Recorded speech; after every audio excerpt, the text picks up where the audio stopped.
Hello friends, स्वागत है आप सभी का हमारे चैनल में। तो अपकमिंग वैकेंसी जो एसएससी एमटीएस की 2022 के लिए आने वाली है, जीके जीएस की मॉडल सेट ये फर्स्ट मॉडल सेट है। इस तरह के मॉडल सेट इसी चैनल के ज़रिए हम लाते रहेंगे। तो ये जो मॉडल सेट पहला है एसएससी एमटीएस 2022 के जीके जीएस की महत्वपूर्ण क्वेश्चन जो सभी एग्ज़ाम्स में पूछे गए हैं एसएससी एमटीएस। तो चलिए चलते हैं क्वेश्चंस की ओर। ये पहला सवाल है हमारा। पहला सवाल क्या है देख लेते हैं। 24 पहियों के साथ सूर्य देवता के रथ के रूप में कौन सा मंदिर बनाया गया है? 24 पहियों के साथ सूर्य देवता के रथ के रूप में जो मंदिर बनाया गया है उसे क्या कहते हैं? ये ऑप्शन दिया हुआ है। पहला ऑप्शन है हमारा सूर्य नारायण मंदिर, दूसरा है दक्षिणावर्त मंदिर, तीसरा है सूर्य पहाड़ मंदिर और ये चौथा है हमारा कोणार्क का सूर्य मंदिर। तो 24 पहियों में जो सूर्य देवता का जो मूर्ति है उसे वो मंदिर कौन सी है? तो वो है कोणार्क का सूर्य मंदिर। इसलिए इसका राइट आंसर हो जाएगा ऑप्शन नंबर डी, कोणार्क का सूर्य मंदिर। तो नेक्स्ट क्वेश्चन की ओर बढ़ते हैं। नेक्स्ट क्वेश्चन है हमारा, भारतीय रेलवे रेल कोच फैक्ट्री किस शहर में स्थित है? भारतीय रेलवे रेल कोच फैक्ट्री किस शहर में स्थित है? तो इसका राइट आंसर हो जाएगा ऑप्शन नंबर डी, कपूरथला। भारतीय railway rail coach factory Kapurthala में स्थित है। ठीक है, चलते हैं नेक्स्ट क्वेश्चन की ओर। नेक्स्ट क्वेश्चन है हमारा, विटामिन ए को डैश के नाम से भी जाना जाता है। विटामिन ए को किस नाम से जाना जाता है? तो ऑप्शन है थायमीन, फर्स्ट ऑप्शन है थायमीन, सेकंड है राइबोफ्लेविन और सी है रेटिनॉल और फिर है कैल्सीफेरॉल। तो विटामिन ए को किस नाम से जाना जाता है? विटामिन ए को रेटिनॉल के नाम से जाना जाता है। ठीक है, रेटिनॉल के नाम से जाना जाता है। ठीक है, अब चलते हैं नेक्स्ट क्वेश्चंस की ओर।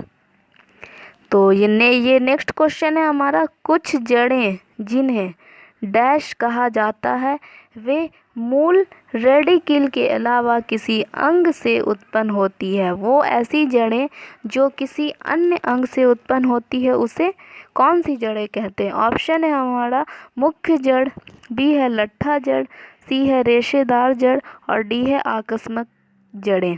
तो ऐसी जो जड़ें होती हैं उसे क्या कहा जाता है? उसे कहा जाता है आकस्मिक जड़ें। तो राइट आंसर हो जाएगा ऑप्शन नंबर डी, आकस्मिक जड़ें।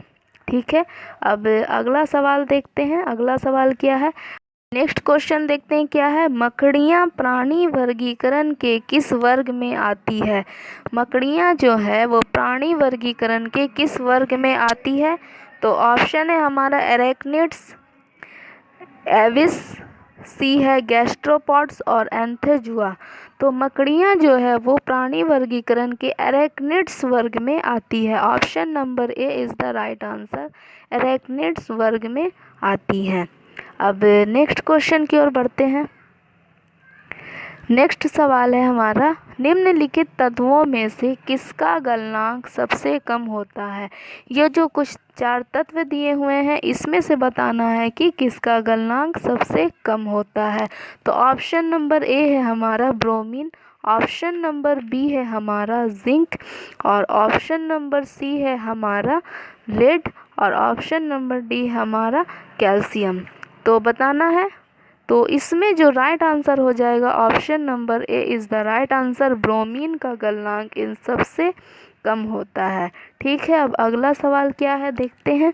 ईथेन गैस का स्वाद जो है वो कैसा होता है?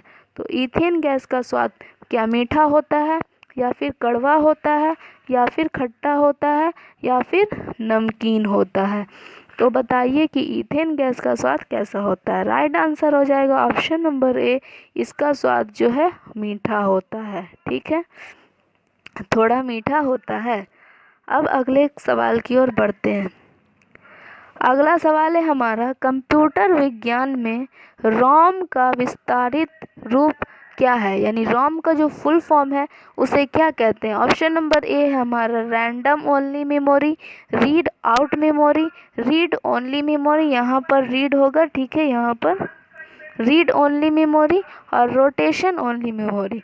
तो इसका राइट आंसर हो जाएगा option number C, read only memory.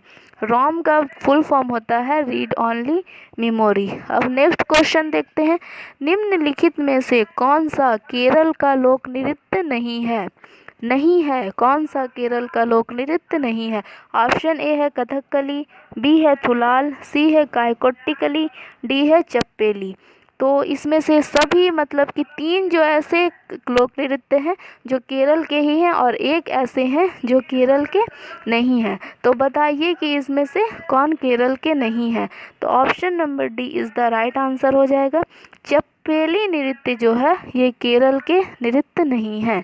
तो अब चलते हैं नेक्स्ट क्वेश्चन की ओर। नेक्स्ट क्वेश्चन है हमारा, डैश वह वस्तु है जिसकी मात्रा की मांग उस समय कम हो जाती है जब उपभोक्ता की आय जो है वो बढ़ जाती है। यानी ऐसी कौन सी वैसी वस्तु जिसकी मात्रा की मांग जो है वो कम हो जाती है उस समय जब उपभोक्ता की आय बढ़ जाती है? तो ऑप्शन है हमारा ऑप्शन नंबर ए वेवलेन वस्तु, बी है सामान्य वस्तु, सी है अनन्य वस्तु और डी है निम्न कोटि की वस्तु।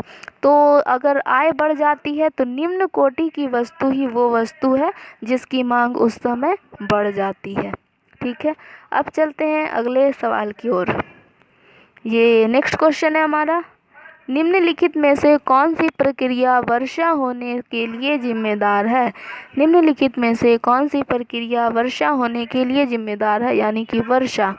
ऑप्शन नंबर ए है छानना, बी है वाष्पीकरण और संघनन, सी है वाष्पीकरण और डी है संघनन। तो वर्षा होने के लिए जो जिम्मेदार है option number B is the right answer, वाष्पीकरण और संघनन, वाष्पीकरण और संघनन। ठीक है, अब बढ़ते हैं अगले सवाल की ओर। अगला सवाल क्या है हमारा, मानस राष्ट्रीय उद्यान किस राज्य में है?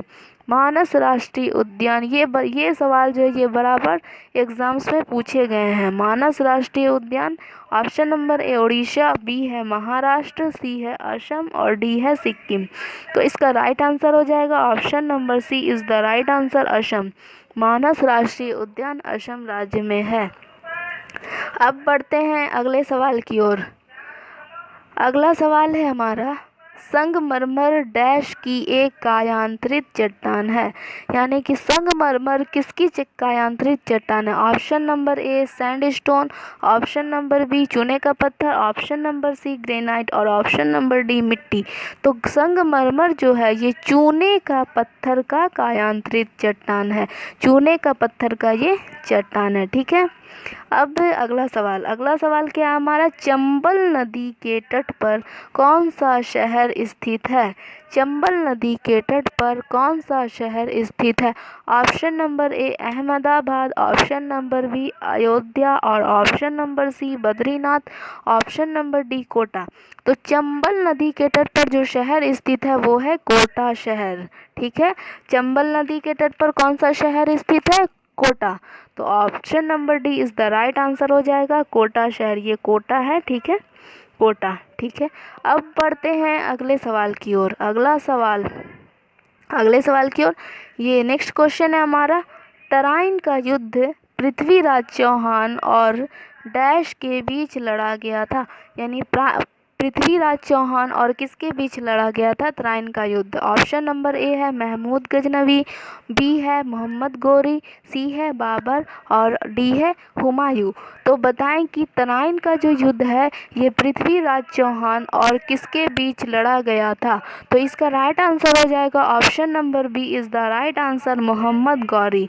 यानी कि तराइन का युद्ध पृथ्वीराज चौहान और मोहम्मद गौरी के बीच लड़ा गया था।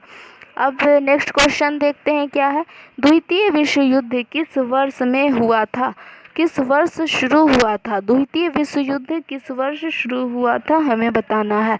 तो ऑप्शन नंबर ए है 1914, ऑप्शन नंबर बी है 1919, ऑप्शन नंबर सी है 1939, ऑप्शन नंबर डी है 1945। तो जो द्वितीय विश्व युद्ध जो शुरू हुआ था ये 1939 में शुरू हुआ था। Option number C is the right answer, 1939। अब बढ़ते हैं अगले सवाल की ओर। अगला क्वेश्चन है हमारा, इसरो ने भारत के पहले उपग्रह का निर्माण किया जिसे डैश के रूप में जाना जाता है। इसरो ने जो भारत का सबसे पहला उपग्रह का निर्माण किया था उसे किस रूप में, किस नाम से जाना जाता है? तो ऑप्शन नंबर ए है आर्यभट्ट, ऑप्शन नंबर बी है भास्कर, ऑप्शन नंबर सी है रोहिणी और ऑप्शन नंबर डी है इनसेट 1A। तो इसका जो राइट आंसर हो जाएगा ऑप्शन नंबर फर्स्ट ए, यानी कि इसे आर्यभट्ट के नाम से जाना जाता है। आर्यभट्ट, इसरो ने जो भारत का पहला उपग्रह बनाया था उसका नाम आर्यभट्ट रखा था। अब चलते हैं अगले सवाल की ओर। अगला सवाल है हमारा, किस भौतिक मात्रा की इकाई पास्कल नहीं है? पास्कल नहीं है बताना। ऑप्शन नंबर ए जड़त्व आघूर्ण, ऑप्शन बी दबाव, ऑप्शन सी तनाव, ऑप्शन डी यंग का मापांक। तो इसका राइट आंसर हो जाएगा ऑप्शन नंबर ए जड़त्व आघूर्ण का इकाई जो है पास्कल नहीं है, बाकी इन तीनों का इकाई पास्कल है। ठीक है, तो option A is the right answer ये। अब नेक्स्ट क्वेश्चन क्या है, भारतीय राजनीति पार्टी एआईटीसी का फुल फॉर्म क्या है बताना है। तो एआईटीसी का फुल फॉर्म क्या है? ऑप्शन ए है All India Trinamool Congress, option B है All India Telugu Congress, option C है All India Telugu communist, option D है ऑल इंडिया तृणमूल कम्युनिस्ट। तो बताना है कि इनमें से एआईटीसी का फुल फॉर्म क्या है। तो option A is the right answer हो जाएगा, All India Trinamool Congress is the right answer. AITC का full form All India Trinamool Congress. अब बढ़ते हैं अगले सवाल की ओर। अगला क्वेश्चन है हमारा, ये तो हो गया था, ये कर्नाटक के संसदीय सीटों की संख्या कितनी है? कर्नाटक के संसदीय सीटों राज्यसभा में संख्या कितनी है बताना है। तो ऑप्शन नंबर ए है 12, ऑप्शन नंबर बी है 16, ऑप्शन नंबर सी है 18 और ऑप्शन नंबर डी है 31। तो कर्नाटक के संसदीय सीटों की संख्या कितनी है? तो option number A is the right answer, 12 है। कर्नाटक के संसदीय सीटों की संख्या 12 है। अब चलते हैं अगले क्वेश्चन की ओर। नेक्स्ट क्वेश्चन है हमारा, अपूर्वी चंदेला किस डैश से संबंधित है? यानी कि ये जो 4 ऑप्शन है इसमें से किससे संबंधित? तो ऑप्शन है हमारा मुक्केबाजी, ऑप्शन बी है तीरंदाजी, ऑप्शन सी है तैराकी और ऑप्शन डी है निशानेबाजी। तो अपूर्वी चंदेला जो है ये निशानेबाजी से संबंधित है। अपूर्वी चंदेला किससे संबंधित है? निशानेबाजी है ये। ठीक है, अब नेक्स्ट क्वेश्चन है हमारा, द ब्रोकन विंग नामक पुस्तक किसने लिखी है? द ब्रोकन विंग एक पुस्तक है, ये किसने लिखी है? ऑप्शन ए है APJ Abdul Kalam, option B Kiran Bedi, option C Sarojini Naidu, option D Premchand. तो द ब्रोकन विंग जो पुस्तक है इसे सरोजनी नायडू ने लिखा है। Option C is the right answer, Sarojini Naidu. अब बढ़ते हैं नेक्स्ट क्वेश्चन की ओर। नेक्स्ट क्वेश्चन है हमारा, यूनिसेफ की स्थापना किस वर्ष हुई थी? बताना है यूनिसेफ की स्थापना किस वर्ष। नदी निम्नलिखित में से किस देश में बहने वाली नदी नहीं है? ये जो 4 देश का नाम दिया हुआ है इनमें से किस देश में नील नदी नहीं बहती है? तो केनिया फर्स्ट ऑप्शन है, सेकंड ऑप्शन है मिस्र, सी है अल्जीरिया और डी है तंजानिया। तो इसका राइट आंसर हो जाएगा option number D is the right answer. Tanzania शहर में नील नदी नहीं बहती है और ये तीनों शहर में नील नदी बहती है। तो ठीक है, इसका राइट आंसर हो जाएगा ऑप्शन नंबर डी। अब चलते हैं नेक्स्ट क्वेश्चन और इस मॉडल सेट का आखिरी क्वेश्चन 25वां सवाल है ये। तो सवाल है क्या, पृथ्वी की सतह पर पहाड़ का निर्माण किस प्रकार के बल का परिणाम है? पहाड़ का जो निर्माण होता है पृथ्वी पर वो किस प्रकार के बल का परिणाम है? ऑप्शन ए है चुंबकीय बल, ऑप्शन बी है गुरुत्वाकर्षण बल, ऑप्शन सी है बहिर्जात बल और ऑप्शन डी है अंतर्जात बल। तो इसका राइट आंसर हो जाएगा अंतर्जात बल। ठीक है, ओके फ्रेंड्स, ठीक है, आज के लिए इतना ही। अब नेक्स्ट मॉडल सेट जो है वो अगले वीडियो में आ जाएंगे। तो अगर चैनल को सब्सक्राइब नहीं किए हैं तो प्लीज़ सब्सक्राइब माय चैनल, और वीडियो अच्छा लगा हो तो इसे शेयर करें, लाइक करें और हमारे चैनल को सब्सक्राइब करना ना भूलें। तो तब तक के लिए धन्यवाद। वीडियो देखने के लिए बहुत बहुत शुक्रिया। आपका दिन शुभ हो।